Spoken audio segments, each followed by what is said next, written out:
Hello dear students, it's time for revision of Unit 2 in English. Unit 2 is about friendship. We studied two poems and one story in it. So let's start with the first poem, The Arrow and the Song, and after that, the story of Grandpa's friend, and in the end, the sweet poem of friendship. I shot an arrow into the air. It fell to earth, I knew not where. For so swiftly it flew, the sight could not follow it in its flight. I breathed a song into the air. It fell to earth, I knew not where. For who has sight so keen and strong that it can follow the flight of song? Long, long afterward in an oak, I found the arrow still unbroke, and the song from beginning to end I found again in the heart of a friend. Now the explanation of the poem. The poem is about two things: an arrow that the poet has shot into the air, and a song that he has sung into the air. You can imagine the arrow flying high in the air and landing at some faraway point. Of course, it's a little more difficult to enjoy the flight of a song. The arrow strikes a sapling and remains there. The sapling grows into a tall oak tree, yet it retains the arrow within it. The song finds a home in the heart of a friend, and many years later is still there. Dear students, sometimes we do things carelessly or thoughtlessly. It may be a harsh action like the arrow striking a sapling. It may be a happy gesture like this song striking a happy chord in someone's heart. The poem tells us that our gestures, whether cruel or noble, remain for a long time in this world and in the hearts and minds of people. The poet very artistically presents the life of mankind in this short poem. He says that whatever a person does or says never goes in vain. His words and actions possess the power to uplift, please, or hurt. He explains that we put so many things in the world which we think will never get back to us, but they do. Hence, we must use our words wisely. Meanings: swiftly means quickly. Keen means good or very interested in something. Today, in your homework, you have to go through the poem once again and just write these two meanings one time in your book. We'll start with the exercises in the next class.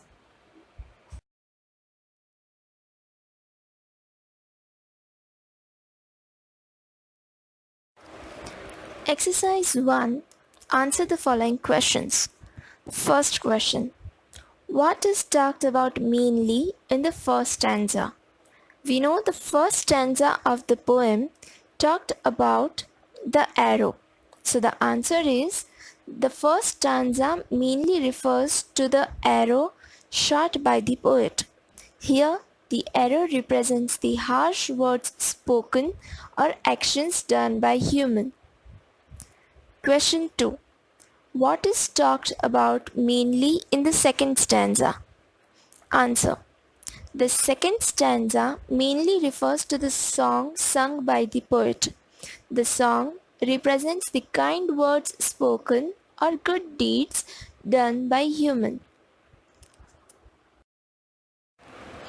Question 3. Is there anything common between arrow and song? Answer. Yes, the arrow and the song both disappeared quickly and it was not possible to locate their flight. We know the arrow went swiftly. It flew quickly, so its flight cannot be located, and we can't see the song. So they both disappeared quickly, and after a long time, the poet found both in a perfect condition. The arrow was unbroken and the song was from beginning to end found in the heart of a friend. Question 4. What does the last line mean to you? The last line of the poem is, "And the song from beginning to end I found again in the heart of a friend." It means that as the song is found complete in the heart of a friend, same way whatever a person does or says never goes in vain. It is always found in the people who love us or who are around us. Next exercise, tick the correct option. First, the poet shoots the arrow into the air. Second, the song falls on the earth. Third, the poet finds the song in the heart of a friend.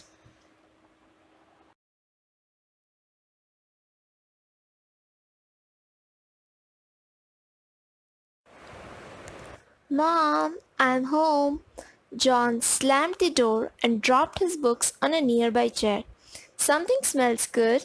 With his nose in the air, he followed the sweet aroma into the kitchen. So John is the character, the child. He comes home and slams the door. Slamming the door means to close with force, and dropped his books on a nearby chair. Just like you guys when you come home from school and you throw your bag. Or are you a good child and you don't throw it but keep it at its proper place? So that's what John did, and then he said that something smells good. Whenever your mother is making something, you can feel that smell coming. So that sweet aroma was coming. Aroma means a fragrance, a smell. It was coming, and with his nose in the air, he followed the sweet aroma into the kitchen because that smell was coming from the kitchen. "Hi, John. Home already?" His mom turned around. She had just placed a plate of fresh baked cookies on the counter near the open window.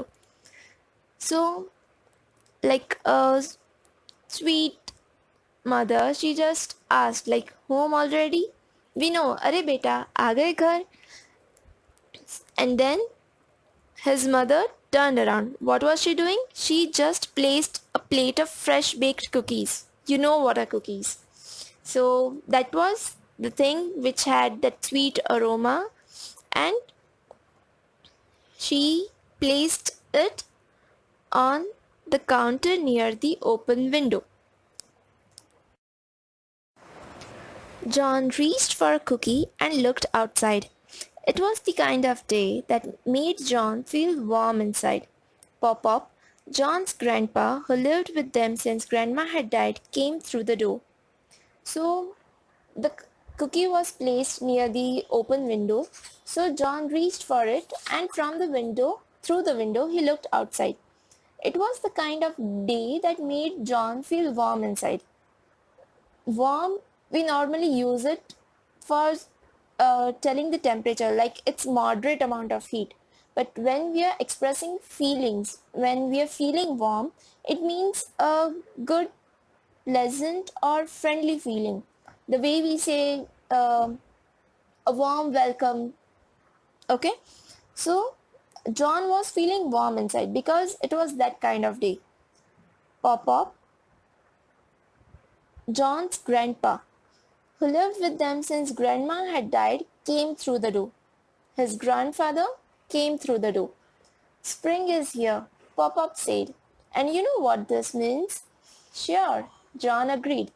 "Our annual fishing trip is coming up." So,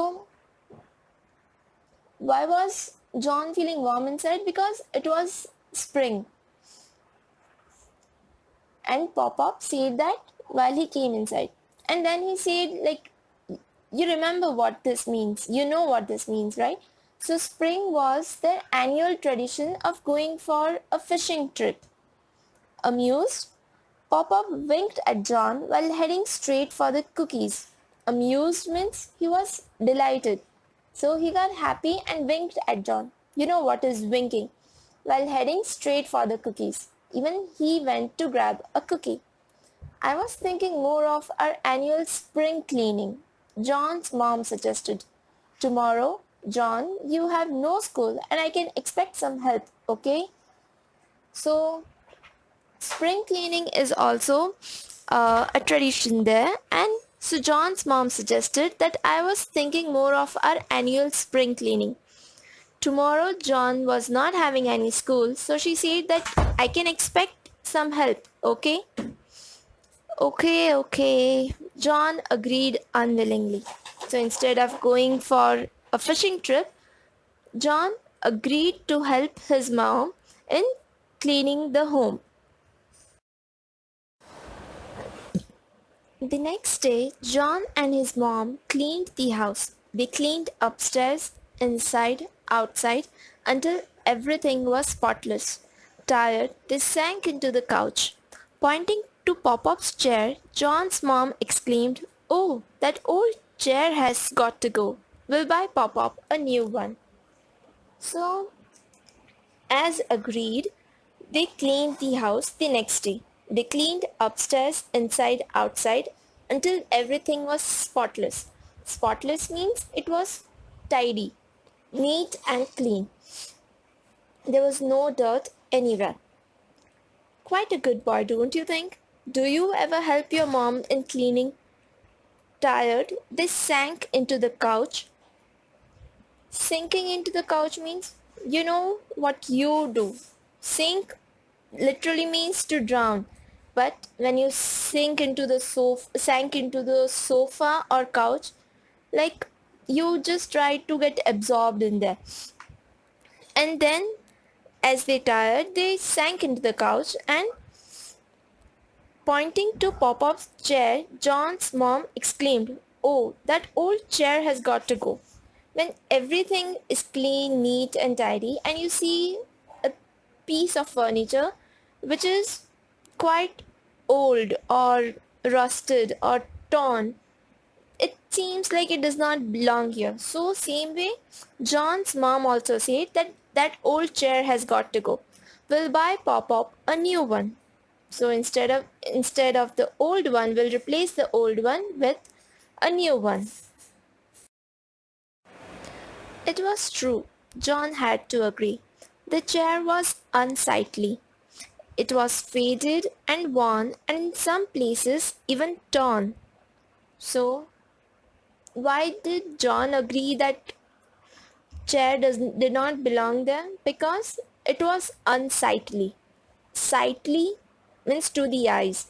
So, it didn't feel good to the eyes. It was ugly. It was faded. Faded means you are wearing faded jeans, so you must be knowing that it is lighter in color compared to the other portion. So it was faded and worn. Worn means damaged because of too much use. So it was faded and worn, and in some places even torn. "John, come and help me. We'll take the chair to the footpath. Tomorrow the garbage truck is going to come." So John's mom calls him like, "Help me to take the chair to the footpath. Next day the garbage truck will be coming, so it will take it with it." As they attempted to move the chair, Pop-Up walked his way through the door. Seeing what was happening, he quickly blocked their way. "Oh no," he objected. "You can't take my chair." Just when they were doing this, Pop-Up walked in through the door. Seeing what was happening, he quickly blocked their way. Pop-Up entered the room and he saw that John and his mother are trying to remove the chair. They are trying to get rid of the chair. And immediately he blocked their way. To block way means to stop them. And he objected. To object means to oppose. So he opposed them and told that "You can't take my chair. It's old, it's worn." John's mom argued with a sharp edge to her voice. "No," Pop-Up insisted, trying to push his chair back into place. So when Pop-Up blocked their way and he objected, John's mom tried to um, say like justify why it shall not be kept there. It's old and it's worn. She argued with a sharp edge to her voice.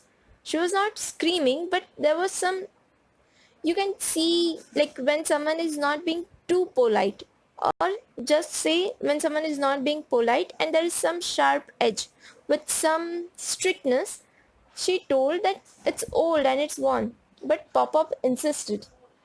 Insisted means he said forcefully no, and he tried to push his chair back into its place.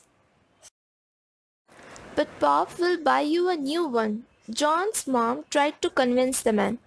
To convince someone means to try to argue and make them agree to you what you are trying to say. So she said that let this old one go, we'll buy you a new one. I don't want a new one. Pop-Up's voice trembled. Trembled means it shaked. So I give up. John's mom let go of the chair. We'll discuss it tonight when Matt gets home. Matt, John's dad, was still at work.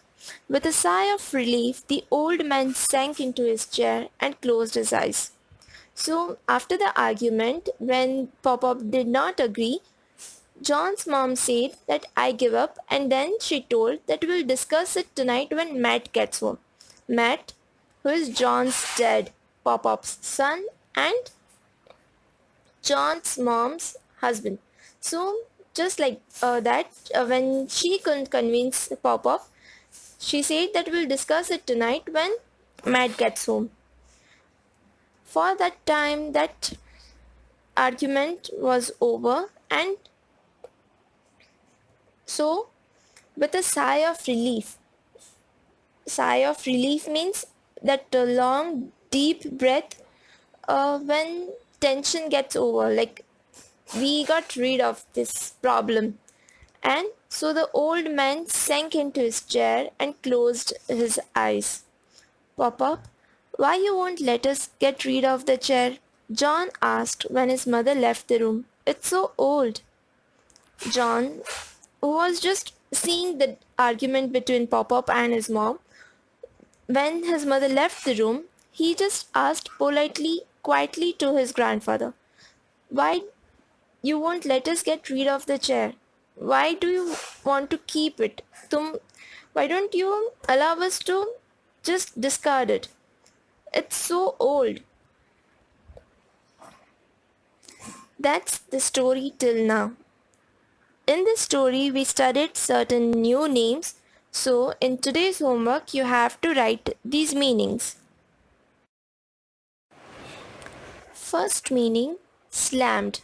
It means closed with force. Second, aroma. It means sweet fragrance. Third, amused.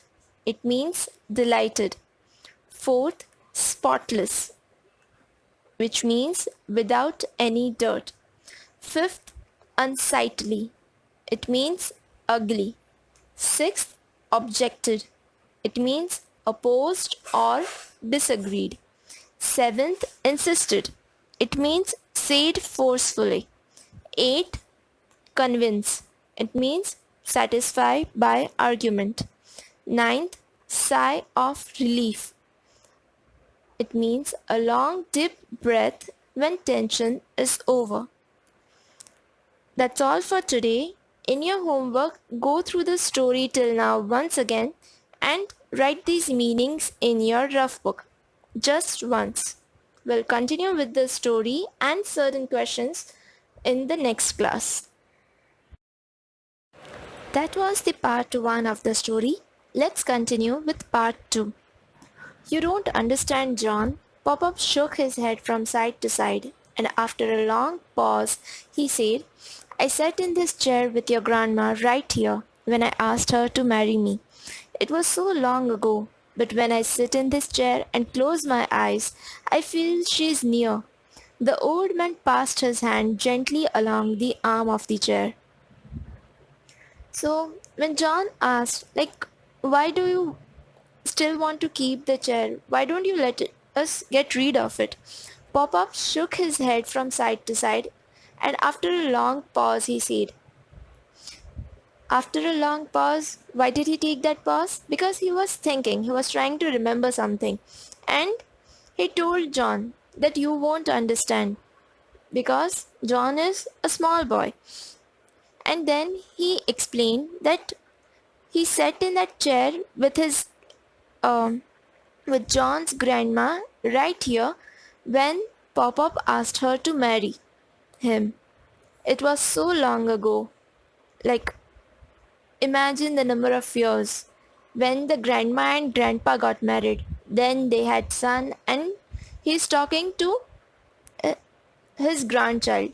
So many years ago when Pop-Up asked grandma to marry, he sat on that same chair. And it was long ago. The grandma has passed away. But when he sits on that chair and closes his eyes, he feels that she is near. And thinking of that chair and rubbing, he passed his hand gently along the arm of the chair. You know the arm of the chair, the handrest that we have. So he touched that chair and was feeling it. It's amazing, John thought, how Pop-Up can remember things from the past. In the present, he forgets almost everything. John sat down on the floor by Pop-Up's feet and listened as the old man went on. We know our grandparents also do the same thing. Present events they will easily forget, but they remember everything in detail from the past. Same thing happened with Pop-Up. So John was thinking about it, like how amazing it is that in the present he forgets almost everything, but he remembers things from the past. And as Pop-Up was going on speaking, John sat down on the floor near Pop-Up's feet. And the night your father was born, I sat in this chair. I was nervous. I was scared when they placed the tiny baby into my arms.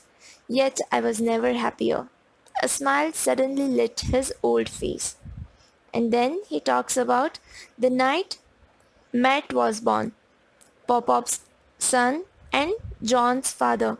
When he was born, he was sitting in this chair. He was nervous. He was worried. He was scared that how he will take care of that small baby. When they placed the tiny baby into his arms, he was scared to how he will protect it. But still, he was never happier. So it's a mixed feeling. He was scared, but still he was happy to have his child. And a smile suddenly lit his old face. A smile lit his face like he was sad, he was in nostalgia, thinking about past. But then he remembered about the night his son was born, Matt was born, and he suddenly had a small smile on his face. I think I'm beginning to understand, John said thoughtfully. So John listened to the stories of the memories of chair, and so he was thinking like, okay, I guess I'm beginning to understand. Many years later, Pop-Up's voice broke and he paused a moment before he continued. I sat in this chair when the doctor called and told me that your grandma was ill. I was lost without her, but the chair gave me comfort and warmth. The old man's sadness seemed to grow as he recalled that unfortunate day. The last memory Pop-Up shared was about the day Matt was born. And John thought like, okay, he's beginning to understand how first Pop-Up shared the memory of when he asked grandma to marry him, then of the night his father was born. John's father Matt was born. So John thought that he is understanding now. He's beginning to understand now. And then Pop-Up shared another memory of many years later when his life partner, grandma, she was ill. And Pop-Up was sitting on that chair and the doctor called and told him that grandma was ill. I was lost without her, but the chair gave me comfort and warmth. A chair cannot replace life partner, but the chair has been with him throughout his journey with her. So the chair gave him comfort and warmth. In the previous class, I also gave you the meaning of warmth. It's not heat, but a good feeling. So it gave him comfort. And remembering that sad day, that unfortunate day, the sadness seemed to grow.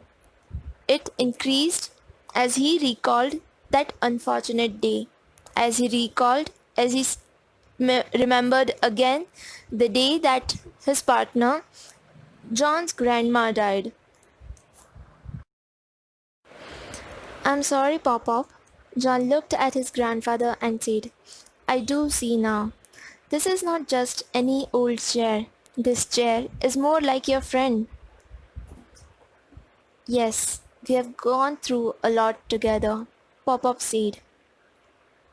After listening all the stories of the chair, John said that I am sorry. Why did he apologize? Because he did not understand the bond with the chair. He, just like his mom, he thought that it's an old chair. It's looking ugly.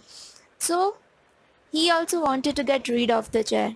But when his grandfather told the connection he had, he apologized and said that I am sorry, Pop-Up. I do see now.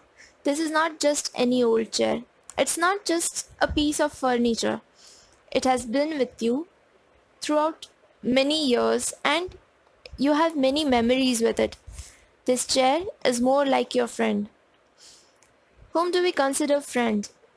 Friend is not just someone with whom we share only good memories or with whom we have fun. A friend is someone who has been with you through the good times and the bad times, or maybe more in the bad times than the good times. So the chair, it's not a living thing. It's just a piece of furniture. It's just an object. But it has been with him. So the chair was like a friend to Pop-Up. And so the Pop-Up said, yes, we have gone through a lot together. He just shared few memories. But even without that, the chair has been with Pop-Up through many other things. So he told that we have gone through a lot together. That night, however, when John and Pop-Up were asleep, John's mom and dad carried the chair out to the footpath. It was a starless night. Though spring had set in, snow fell silently from the black sky and covered Pop-Up's chair with a blanket of white. John's mom and dad did not know the connection Pop-Up had with the chair. The conversation Pop-Up had was with John. So John's mom and his dad were not knowing about it.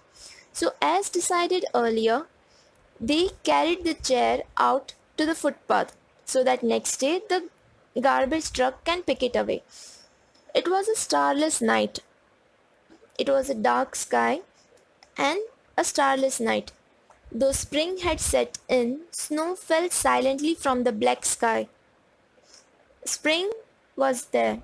We already know from the previous part of the story that spring had come. But still it was snowing. So snow fell silently from the black sky and covered Pop-Up's chair with a blanket of white.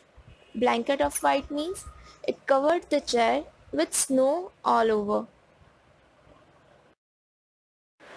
The next morning, when John came downstairs, Pop-Up stood by the window and looked outside. A tear rolled down his hollow cheek. John followed the old man's gaze and froze. Snow-covered, the chair stood on the footpath out of the house. It shocked John. He ran outside. "Wait! Don't take the chair!" he shouted, waving both arms in the air as he rushed to stop the man from taking the chair away. Then he ran back inside and faced his mom.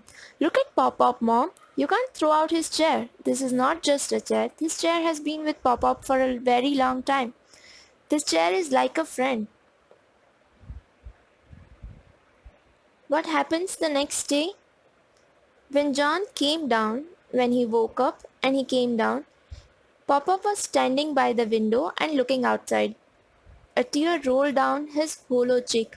Hollow means with a kind of sink, it was sunk inside. So a tear rolled down his cheek. Why was he sad? He was sad because the chair was kept on the footpath. He was feeling sad or upset because his long friend was being taken away by the garbage truck. John followed the old man's gaze. Gaze is a fixed look. When you are looking continuously at something, that is called gaze. So John followed. He saw that his grandfather was crying, but then he saw or what is his grandfather looking at and crying. So he followed his gaze and froze. He stood still. Snow covered, the chair stood on the footpath out of the house. Whole night the chair was on the footpath, so it was covered with snow, and he saw that. John was shocked by it. He ran outside. He ran to stop the people taking it away. He shouted, "Wait, don't take the chair," and waving both arms in the air as he rushed to stop the man from taking the chair away. The people from the garbage truck, they were taking it away. So John ran and waving both the arms in the air, he rushed to stop them. Then he ran back inside and faced his mom. His mom was not knowing of everything, but still she did a mistake. So John went inside and told his mother all the things. First he said, "Look at Pop-Up, mom." His mom may not be knowing what kind of reaction Pop-Up will do. They had an argument, but she might have thought it's just an old thing and his Pop-Up does not want to get rid of it. But she didn't know what connection he had with it. You can't throw out his chair. This is not just a chair. This chair has been with Pop-Up for a very long time. This chair is like a friend. So John knew all the things and she told his mother, like, "Look at him. You can't throw out his chair, and this chair means a lot to Pop-Up. It has been with him for a very long time and this chair is like a friend to him." John's mom turned and looked at the old man. Slowly she walked towards him. With her middle and ring finger she wiped away a tear, and then she took the old man's face into both her hands and said, "I'm sorry, Papa. I guess I just didn't realize how much the chair meant to you. John and I will bring your chair back inside."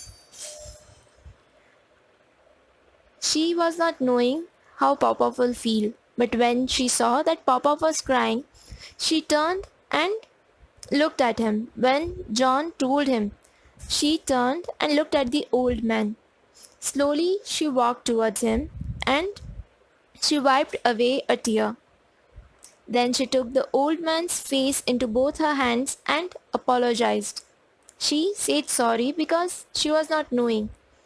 And then she said, "I guess I just didn't realize how much the chair meant to you." She told that she didn't understand fully how much the chair meant to him. And then she also said that she will bring the chair back inside. So John's mom was arguing with Papa, but she didn't have any hard feelings. She was not against Papa, but she was just thought of the chair as an old thing. And if you were cleaning everything and you think that certain thing looks out of the place, she just wanted to get rid of it. But when she saw how much it meant to Pop-Up, she immediately said sorry and brought back the chair inside. They brushed off the snow with their hands and pushed the chair back inside. They placed it next to the fireplace so it could dry. John's mom stepped back then and, as if seeing the chair for the very first time, spoke to herself, I guess it does give the room a certain touch of character. And John and Pop-Up wholeheartedly agreed that the living room would be rather dull without this old chair. The chair was outside the whole night and it was covered with snow. So John's mom and John brushed off the snow with their hands. They removed the snow with their hands and pushed the chair back inside to the hall. They placed it next to the fireplace so it could dry. It was covered with snow. We can't hang the chair in the sunrise to dry, so they kept it next to the fireplace. And then, to have a clear look at the chair, John's mom stepped back and, as if seeing the chair for the very first time, spoke to herself. She said that the chair does give the room a certain touch of character. Giving the room a certain touch of character means giving the room a nice look, giving the room a different aspect that makes it more lively. And John and Pop-Up wholeheartedly agreed. Wholeheartedly means fully. Without any objection, they fully agreed that the living room will be rather dull without this old chair. The old chair brought life to it. So that was the end of the story. Now let's go through the meanings. These are the meanings which you will have to write in your homework in rough book one time. First word, nervous. It means worried. Second word, gaze. It means fixed look. Third word, realize. It means to understand clearly. Fourth word, wholeheartedly. It means fully. I hope you understood the meanings and the story. You need to go through the story once again, and in the next class we will start with the exercises for this story. Till then, enjoy your day. Bye. Hello students, we are doing Unit 2 Friendship in English. In that, we completed the poem The Arrow and the Song, and after that, we started with the story Grandpa's Friend. The explanation of the story is over. I hope you remember it. Now, it's time for the exercises. The first exercise is answer the following questions. Question 1. List the characters of the story. The characters means the person, the people in the story. The characters of the story are John, John's mom, Pop-Up, and Matt, John's father. Question 2. What had John's mom prepared when he came home from school? John's mom had prepared cookies when he came home from school. Question 3. What do the family plan during spring? Answer. The family planned two things during spring. First, annual fishing trip as said by Pop-Up, and second, annual spring cleaning as said by Mom. Fourth, what did John and his mom clean? Answer. John and his mom cleaned the house. These are very small answers and I hope you remember or you can answer them even without looking through the story again. Question 5. Why did Mom decide to throw away Pop-Up's chair? Answer. Mom decided to throw away Pop-Up's chair because it was unsightly. It was faded and worn and in some places even torn. Pop-Up's chair had been in the house through a very long time. It was very old. Hence, it was faded. It looked dull and unsightly. It was not fitting well with the environment. It looked ugly. So she decided to throw away Pop-Up's chair. Question 6. What did Grandpa remember about the chair?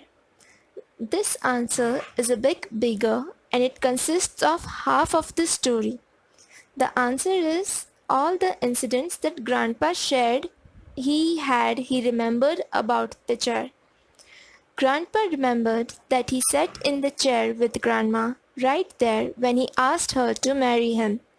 The night Matt was born, Grandpa sat in the same chair. He was nervous and scared, yet the happiest.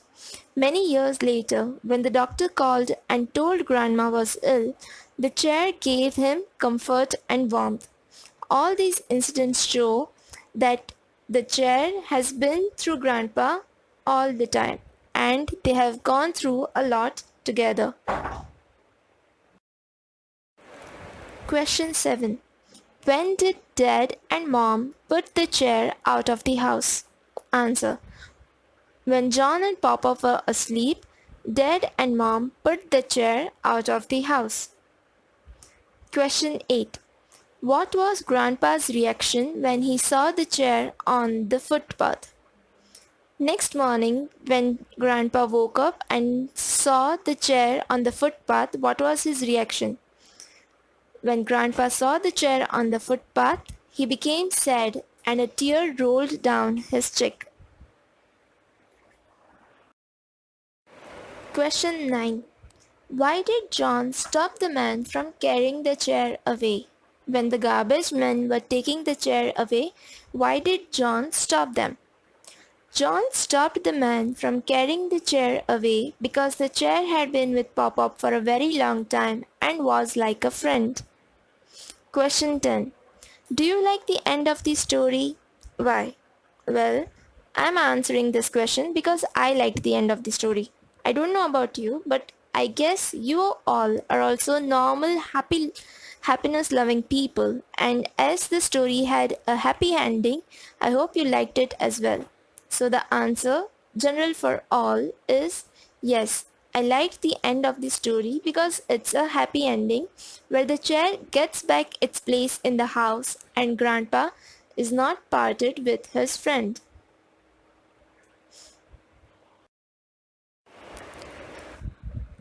Next exercise is who said the following to whom and when.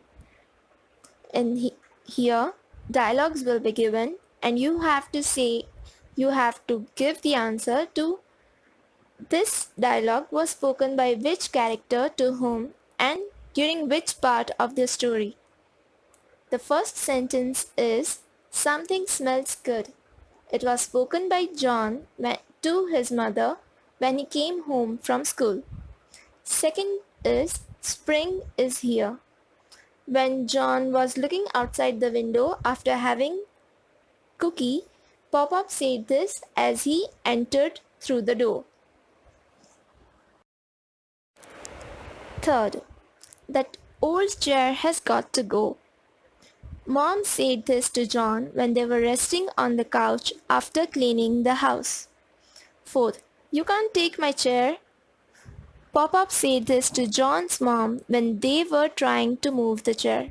Who were trying to move the chair? John and his mom were trying to move the chair. They were trying to get rid of the chair and Pop-Up saw this and he immediately tried to stop them and said, you can't take my chair. Fifth, I think I'm beginning to understand. John said this to Pop-Up when Pop-Up started sharing his memories with the chair. After listening the first part where Pop-Up asked his grandma to marry him and the second where Matt was born, John's father was born. After hearing the incidents, John said that he's beginning to understand how the chair means so much to Pop-Up. Sixth, this chair is like a friend.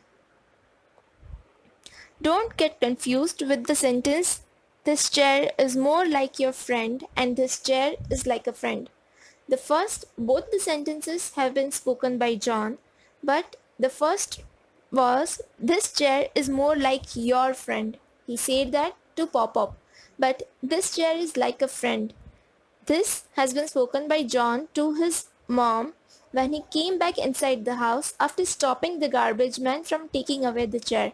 When John is explaining about the bond between Pop-Up and chair, that's when he said this chair is like a friend.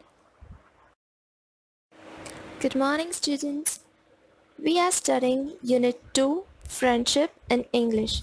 In that, we completed the poem The Arrow and the Song and the story Grandpa's Friend. Now, it's time for the poem Friendship by Nicole Richie. Nicole Richie is an American TV personality and she has written a very sweet poem of what she intends to do to her friend when she needs it. Let's read the poem. When you are sad, I will dry up your tears. When you are scared, I will ease your fears. It's very simple.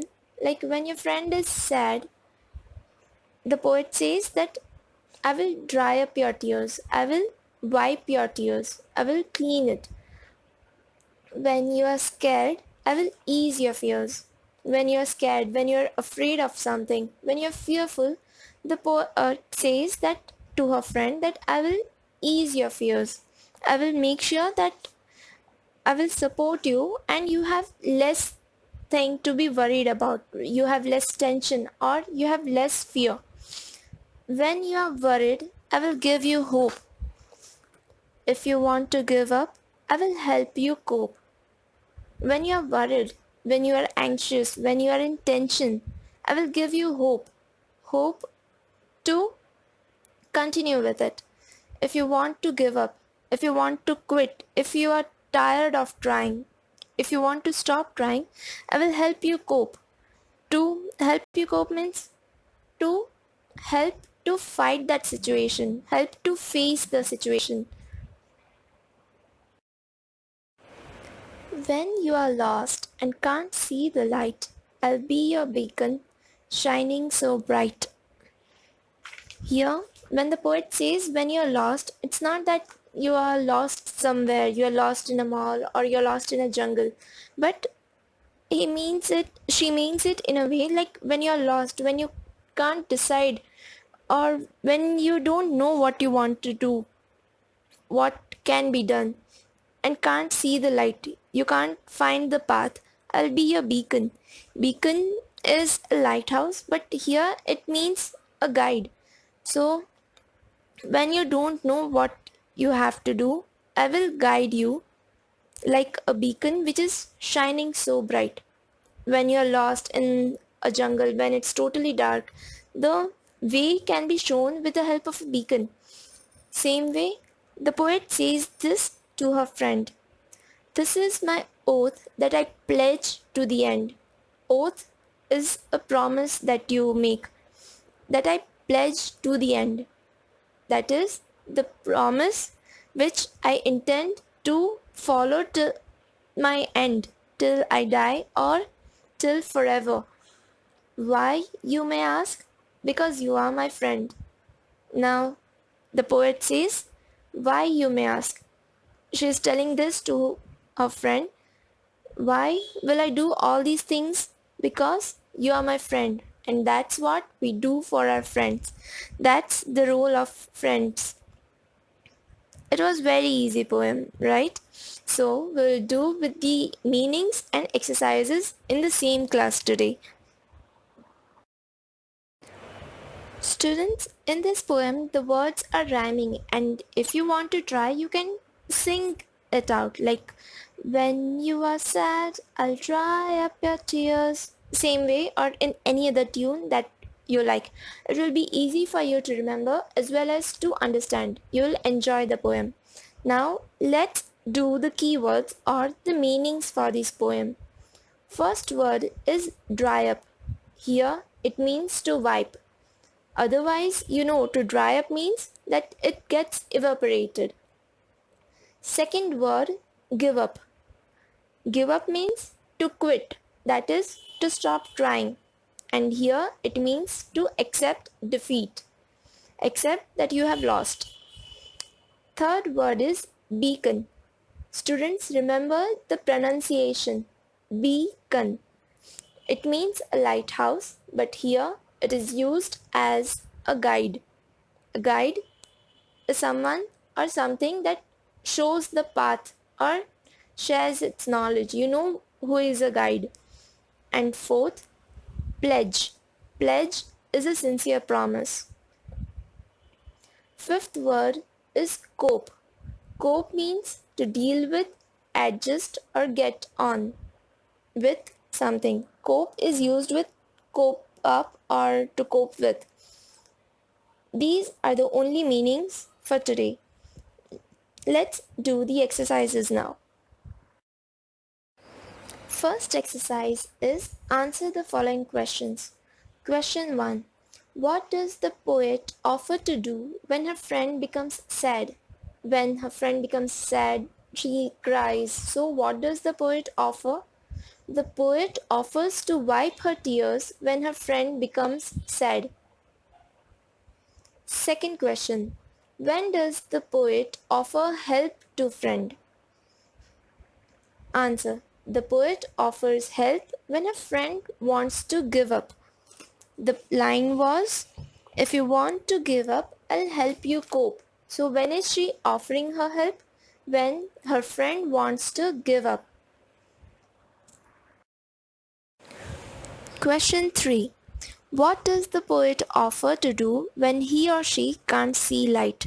He or she means the poet's friend. Answer.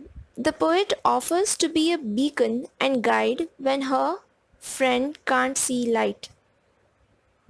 It was the third stanza of the poem. The lines were, when you're lost and can't see the light, I'll be your beacon shining so bright. So when he or she can't see light, the poet offers to be a beacon. Question 4. What do these words mean? That I pledge to the end. The words that I pledge to the end mean, this is my promise forever. To the end, till I die. Or forever. Next exercise is tick mark the sentence nearest in meaning to the following lines.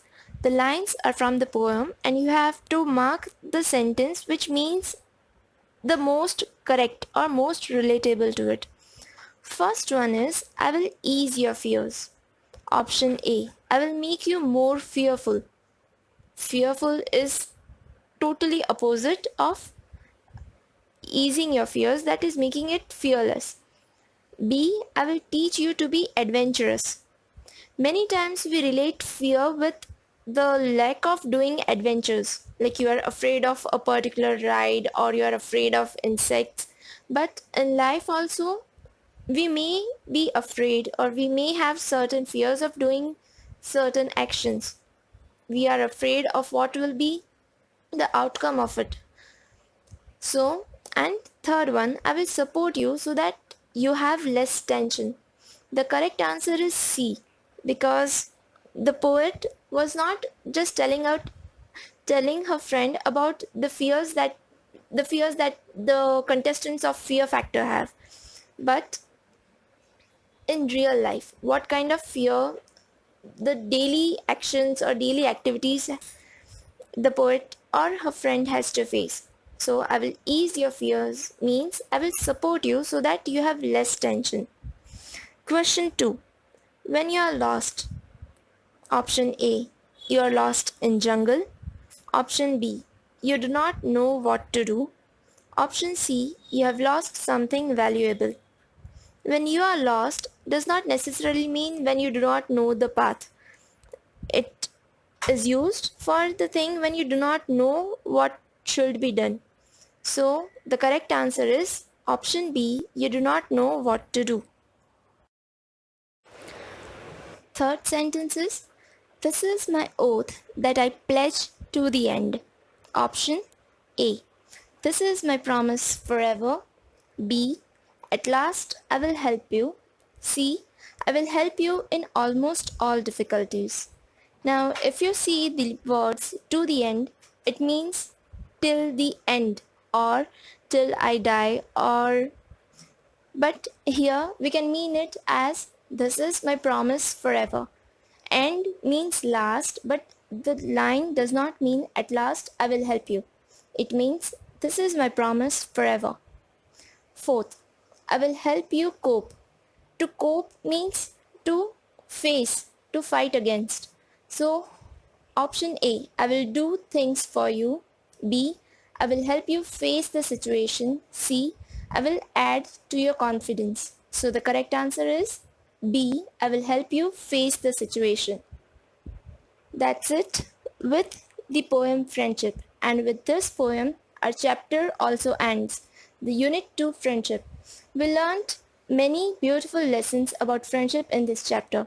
From the poem, the arrow and the song, we learned what are the effects of our words and actions on our friends and people around us. They can hurt like an arrow or be blissful like a song. From the story Grandpa's Friend, we learned that even non-living things have an attachment with human beings. So even they can be our friend, they can be our companion. And the poem Friendship taught us what are the roles of a friend. Okay? I hope you enjoyed it. In your homework today, you have to write the meanings and the exercise. With this, our Unit 2 ends. Enjoy your day. Bye. So that was Unit 2 Friendship. You can either go through the whole explanation videos and the exercises which I have compiled here, or you can go through the individual exercises video which I have posted earlier. There's nothing more to be done, there's no homework, just finish your studies and enjoy your day.